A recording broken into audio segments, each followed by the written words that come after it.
Good morning. So I have here with me from the DISEC committee, that's the Disarmament and International Security Committee, the delegate from USA and the delegate from China. So the delegate of the United States.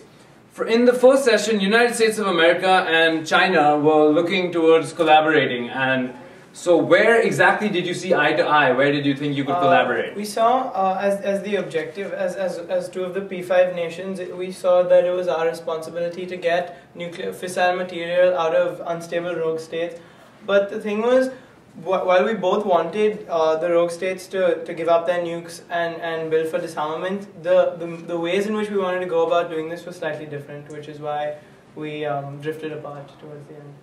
Alright, China, would you like to add anything to that? Yeah, I mean, I think coming into committee, everyone sort of shared the same goal of nuclear disarmament. So it was easy to find people who shared that goal and shared sort of the same general framework for how they wanted to achieve that. But I think sort of as we got into it, it was clear that China was looking for a more global solution to the issue, while the United States was looking to collaborate with some of the world powers, such as Russia, France, and the UK, to sort of have like the heavyweights opinion on that. Okay, so what do you mean by a more global issue? Could you elaborate on that? So we feel that the issue of nuclear disarmament doesn't really boil down to the P5. It boils down to the countries that don't have nuclear arms, that are at risk and fear a nuclear attack and do not have the means on their own to respond to that. We feel that each one country is equal to the other, and a country with nukes is not more important or more powerful necessarily in committee than a country that doesn't have nukes.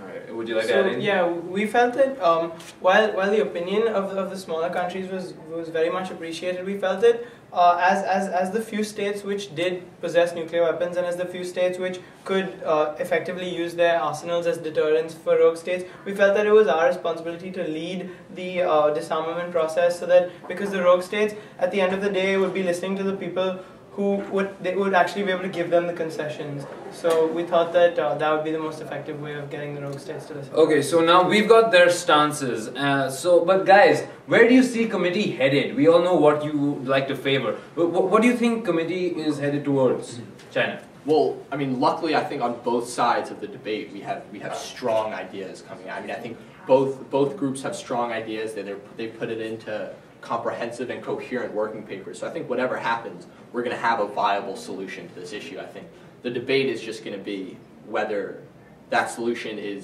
comes from the voices of solely the P5, or whether it comes from the voice of the smaller countries around the world, and how specific those objectives are sort of handled. Right. USA, anything on that? Yeah, see, definitely, as two countries of the same world, we want the same objective. Right. It's just that, for example, we had a crisis on Iran, a disaster in Iran leading to nuclear volatility in one of their reactors. So while we both wanted to save the people of Iran, we had slightly different ways of doing that. So we think that together we will get to a solution. It just depends. It just depends on which solution. All right, great. That about wraps it up. Reporting for Times of India Group, I'm Dhruv Purushottam. Thank you.